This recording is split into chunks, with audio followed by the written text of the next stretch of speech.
एक प्रकार से एक क्या प्रमेय, प्रमेय का मतलब एक निकाला गया फार्मूला जिसको बोलते हैं। ये सिद्ध क्या हुआ है कि इस प्रकार का बात वाकई सत्य है ना। तो अभी जो 6.3 कंप्लीट हुआ उसमें सारा सवाल किस बेस पे बनाया हुआ था? त्रिभुज के समरूपता पे आधारित था। पूरा सवाल त्रिभुज के समरूप होना, कैसे समरूप होगा, कब होगा, कहाँ होगा, उसी पे पूरा बना दिया गया था। ठीक है। अब 6.4 का जो सवाल होगा वो सभी सवाल इसी नियम पे आधारित होगा। अब इस नियम का कहना क्या है, ध्यान देना।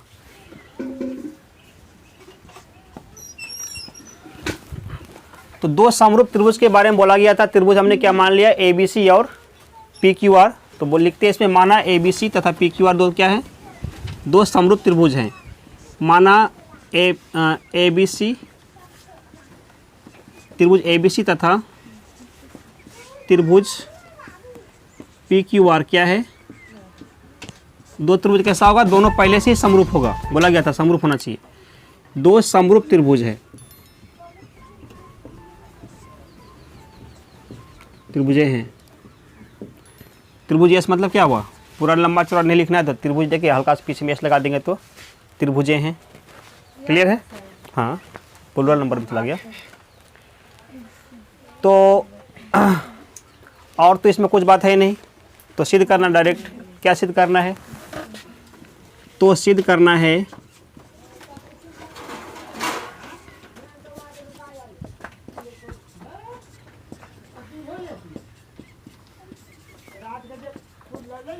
करना है कि एरिया ऑफ त्रिभुज ABC बटे एरिया ऑफ त्रिभुज क्या हो गया? PQR, है ना। ये जो त्रिभुज हुआ ABC का क्षेत्रफल बटे त्रिभुज PQR का क्षेत्रफल, इसका मतलब क्या हो गया? इनके संगत भुजा के अनुपात के वर्ग के बराबर होगा। तो संगत भुजा क्या होगा? AB तो उधर से PQ, AB बटे PQ का एक ही बार स्क्वायर कर दिए, एक ही बात हुआ, अनुपात का वर्ग हो गया। ठीक है। बराबर क्या निकलेगा? सेकंड भुजा कौन निकलेगा? AC, तो उसका PR निकलेगा उधर से, यानी AC बटे PR हो जाएगा इसका, इनका भी बराबर होल स्क्वायर। उसके बाद क्या होगा? BC बटे QR, BC बटे QR, इनका भी स्क्वायर हो गया। तो इसी बात को निकालना है, कैसे निकलेगा? ठीक है ना। तो इसके लिए क्या करना पड़ेगा? कुछ रचना करना पड़ेगा। रचना मतलब कुछ इसमें अलग से कुछ लाइनिंग करना पड़ेगा। क्या लाइनिंग होगा? कि शीर्ष A से BC पर एक लंब डालना पड़ेगा। लंब मतलब शीर्ष, हाँ, अपने मन से। रचना मतलब अपने मन से होता है। शीर्ष लंब बोलेंगे इसको। जो यहाँ पर 90 का कौन बनाएगा? और यहाँ पर भी क्या करो? अपने मन से क्या करो? एक शीर्ष लंब निकालो। ये भी 90 का लंब मतलब 90 ही होगा। तो रचना में लिखना पड़ेगा। इसका कोई नाम दे देते हैं, ABC, इसको D कर देते हैं। इनको क्या करें? PM लगा दिए। ठीक है ना। तो AD लंब किसके ऊपर? BC के ऊपर डाला गया। AD लंब BC तथा उधर से क्या? PM लंब किसके ऊपर? QR के ऊपर डाला गया, डाला। यहाँ तक क्लियर है ना। अब आते हैं QR पर डाला,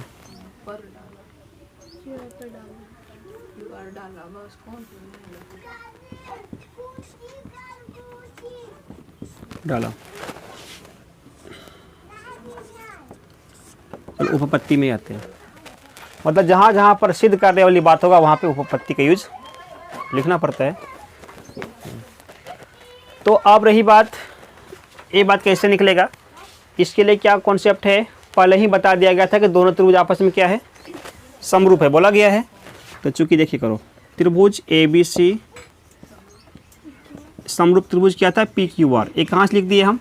ये दिया गया था, अपनी मन से नहीं माने, एक क्वेश्चन की बात है। जब कोई त्रिभुज समरूप होता है तो नियम होता है उनका संगत भुजा कैसा निकलेगा? समानुपाती होगा। इसका मतलब AB बटे PQ हो जाएगा आराम से। AB बटे PQ इसीलिए करना है। देखो चूंकि इसलिए डिफरेंट पता चल ना क्या क्यों ऐसा कर रहे हैं। चूंकि का मतलब नया बात आ गया, इसीलिए कि मतलब इसी का रिलेशन का ये हुआ। ये आएगा तो ये आएगा, नहीं तो नहीं आएगा। है समझे बात? ये पीछे लगवा होता है कौन? इसीलिए उसका पीछे पीछे आ जाता है। तो सबसे पहला पॉइंट ही, यानी ऐसा होने से ही ऐसा होगा, इसलिए इसमें इसीलिए लगाते हैं। बराबर क्या होगा? उधर AC बटे उधर PR है, AC बटे, नेक्स्ट क्या होगा BC बटे QR।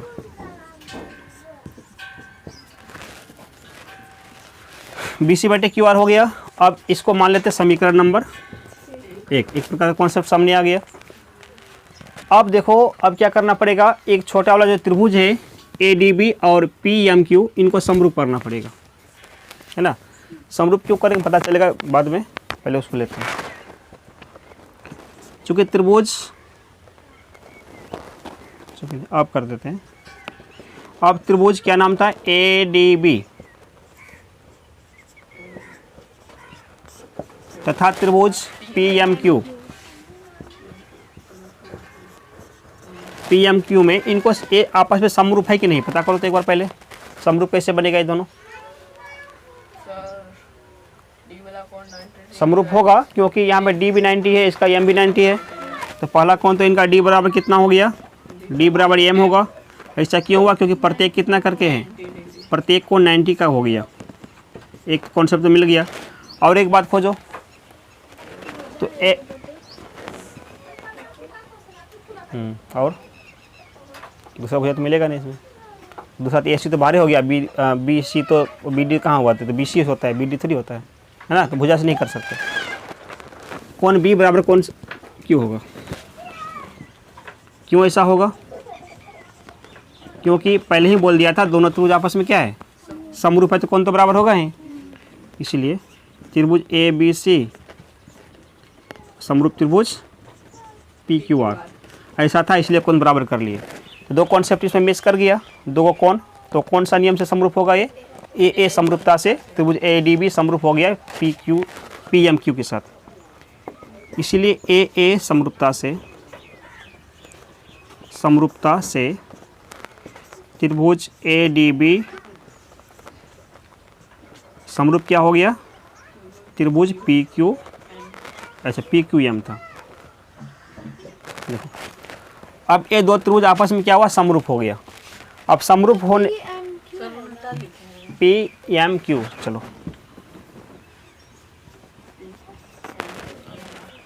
जब ये त्रिभुज समरूप हो गया तो इसका संगत भुजा भी अनुपातिक निकलेगा, है ना। इसीलिए हम क्या कर सकते हैं, इसीलिए AB बटे PM, AB बटे, दिक्कत नहीं है यहाँ तक, AB बटे क्या होगा, PQ होगा ना, PM बराबर क्या होगा बोलो, इनका AB बटे PQ, तो AD बटे PM भी तो हो जाएगा, नहीं हो जाएगा, यानी AD बटे PM। ये हो गया समीकरण नंबर कितना, समीकरण नंबर 2 आ गया। अब समीकरण 1 और 2 से जब तुलना करेंगे तो क्या सामने आएगा, इसको लिखो, यहाँ लिखते हैं समीकरण 1 तथा 2 से। 1 में क्या लिखा हुआ था, पूरा पूरा लिखा हुआ है ना, पूरे पे लिख देते हैं, AB बटे PQ, फिर से कितना AC बटे PR, AC बटे और BC बटे QR। ये पूरा पूरा किसका कहानी है, QR समीकरण नंबर 1 का बात था, इसमें पूरा पूरा लिख डाल दिया उसको। और समीकरण नंबर 1 तथा 2 से, दोनों से मिला के नाम लिखना है हमको। तो 1 नंबर का पूरा आ गया, और 2 से जब मिलाएंगे, दूसरे के 2 में क्या लिखा हुआ था, 2 में बोला कि AB बटे PQ के बराबर क्या हो रहा है, AD बटे PM हो गया। इसका मतलब इसी के बराबर क्या हुआ, AD बटे PM भी हो रहा है ना। तो इसी ग्रुप में AB शामिल हो जाएगा ना फिर, यानी इसी ग्रुप में AD बटे PM भी शामिल होगा। क्यों, क्योंकि E भी तो AB बटे PQ के ही बराबर होगा, और इसी का बराबर तो सभी हो रहा है ना। तो और A भी तो इसी के बराबर हुआ, इसका मतलब हो गया AD बटे PM भी इसी श्रेणी में आ जाएगा। तो यहाँ पे कर सकते AD बटे PM। ये समीकरण नंबर क्या हो गया, 3 हो गया। क्लियर है, मतलब कोई भी प्रमेय थोड़ा सा लॉन्ग होता है ना, प्रमेय मतलब लॉन्ग ही होगा, शॉर्ट नहीं। मैथ नहीं है ऐसा, ये फार्मूला है ना, है इस चैप्टर से बाहर है, मतलब एक्सरसाइज में नहीं गया ये। स्पेशल पूछेगा अथवा दे करके 5 नंबर का ऑप्शन वाला क्वेश्चन में 5 नंबर लेना तो कुछ मेहनत तो करना पड़ेगा, है ना। थोड़ा सा लॉन्ग होता है सवाल की तुलना में। देखो लॉन्ग है लेकिन सारा समझने वाली बात है, अगर समझ में आ गया तो बनाया जा सकता है, ठीक है नहीं। बोलते 3 को बना लेंगे, 2 नंबर वाला बस 6 नंबर हो जाएगा, 1 नंबर जल्दी जाएगा। अब जो है समीकरण नंबर 3 क्लियर हो गया। अब आते हैं थोड़ा सा किसमें, देखो चूंकि एरिया ऑफ त्रिभुज ABC बटे एरिया ऑफ त्रिभुज क्या करते हैं PQR, समझना। इसका मान निकालो कितना होगा, एरिया ऑफ त्रिभुज ABC और एरिया ऑफ त्रिभुज PQR। एरिया मतलब क्षेत्रफल, तो ABC का क्षेत्रफल कैसे निकलेगा, क्या फार्मूला होता है त्रिभुज का क्षेत्रफल निकालने का, बोलो क्या बोलो। हाँ 1/2 इंटू आधार, आधार का मान क्या होगा बोलो तो, आधार त्रिभुज का फार्मूला होता है क्षेत्रफल निकालने के लिए कि 1/2 इंटू आधार इंटू शीर्ष लंब। क्लियर है। तो हम ABC का क्षेत्रफल निकाल रहे हैं, तो 1/2 लगा दिए। ABC के लिए आधार का मान कौन सा भुजा होगा, आधार का मान बताओ क्या बोले, कहाँ ध्यान रहती, सुनी नहीं क्या बोले, समझे नहीं मतलब। बोले ABC त्रिभुज में आधार का मान कौन सा भुजा होगा, कौन सी भुजा को आधार बोलेंगे, हाँ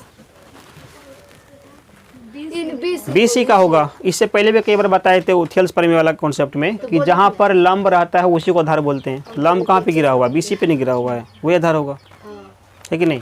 हम तो बोले सर। अच्छा तो बोलिए, देते अब तो क्वेश्चन समझ में नहीं आ रहा था क्या पूछे क्या नहीं। तो बोले थे ना, समझ में आया। आधार BC हुआ, अब बोलो उसे। इसके बाद था शीर्ष लंब। लंब किसको बोलते हैं, जो 90 पे खड़ा रहता है, कौन सा, AD है ना, AD लगाओ। बट उसी प्रकार से PQR का निकालो, 1/2 इंटू QR इंटू हो गया क्या PM हो गया। 1/2 साफ हो गया। तो क्या बच गया सामने, त्रिभुज ADC बटे एरिया ऑफ त्रिभुज PQR।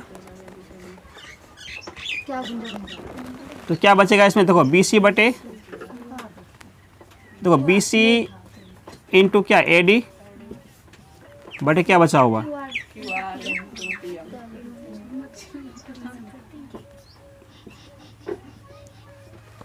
PM। क्लियर है यहाँ तक ना।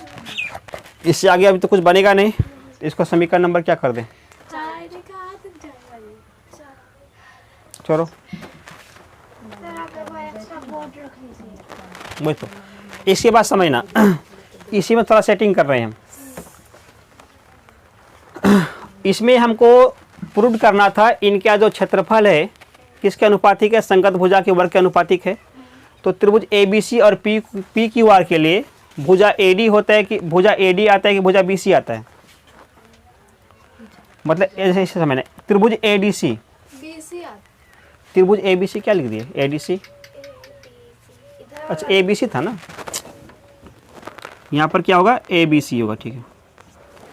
अच्छा त्रिभुज ABC में भुजा BC होता है कि AD होता है, BC होता है ना, AD के तो AD तो होता है नहीं ABC में, तो AD को कैंसिल करना पड़ेगा, यानी AD के मान को यहाँ पे क्या करेंगे, बदलना पड़ेगा, ठीक है।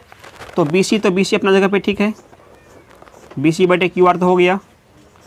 अब यहाँ पर जो गुना के रूप में था AD के बराबर क्या, देखो तो BC भी है, AC भी है, AB भी है ना, यानी AD बटे PM बराबर क्या हो सकता है, AD बटे PM का मतलब हो सकता है BC बटे QR हो सकता है कि नहीं हो सकता है।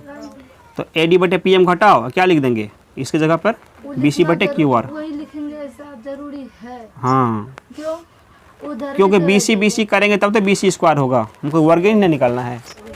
और AB करें तो फिर तो अलग अलग बात, फिर कहाँ से मिस करेगा, ठीक है। थोड़ा सा दिमाग लगा के हमको कहाँ पे पहुँचना है उस अनुसार से रास्ता का सिलेक्शन करेंगे। ये तो जाना है मंदिर, चल जाएगा दिया रहा किधर,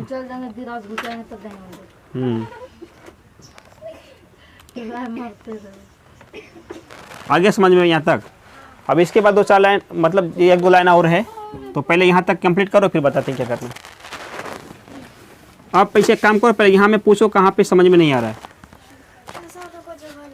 यहाँ तक पूरा ठीक है ना, उधर से पूनम ठीक है। ठीक है, फिर यहाँ तो कॉपी करो, बस हो ही गया है, बस 2 लाइन में आंसर निकालेंगे।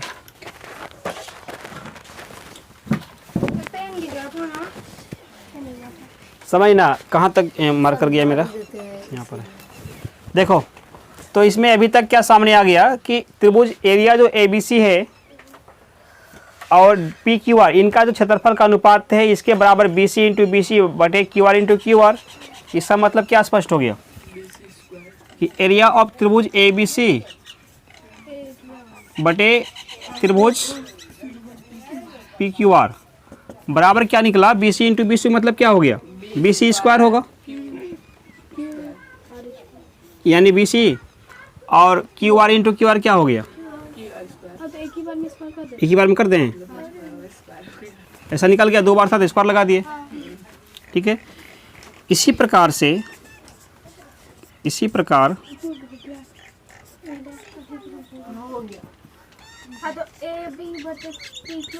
समीकरण 1 से, इसी प्रकार समीकरण 1 से या कुछ भी कर सकते हैं। देखो हाँ, समीकरण 1 में क्या था, अब आई नहीं तो निकाल सकते त्रिभुज ABC और एरिया ऑफ त्रिभुज PQR। अब देखो समीकरण 1 देने का मतलब क्या हुआ, समीकरण 1 में क्या लिखा होता है, निकाल दिया क्या उसको,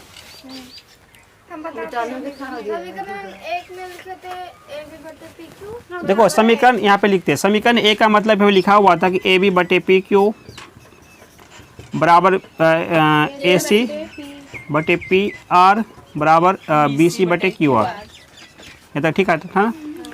तो अभी यहाँ पर BC बटे QR है, तो BC बटे QR भी तो AB बटे PQ होगा, नहीं होगा। तो अगर BC बटे QR की जगह में हम AB बटे PQ लगा दें तो हो सकता है ना AB बटे PQ का स्क्वायर, AB बटे PQ का स्क्वायर हो गया बराबर BC बटे QR बराबर भी तो AC बटे PR होता है कि नहीं होता है। इस जगह पे कर सकते हैं हम AC बटे PR लगा करके स्क्वायर लगा दिए बराबर, अब BC बटे तो BC वाला तो खैर है ही, वो इसमें कोई दिक्कत थोड़ी है, BC बटे QR का स्क्वायर, इतना यही बात निकलना था। देखो तो बस प्रूव्ड हो गया, कंप्लीट है।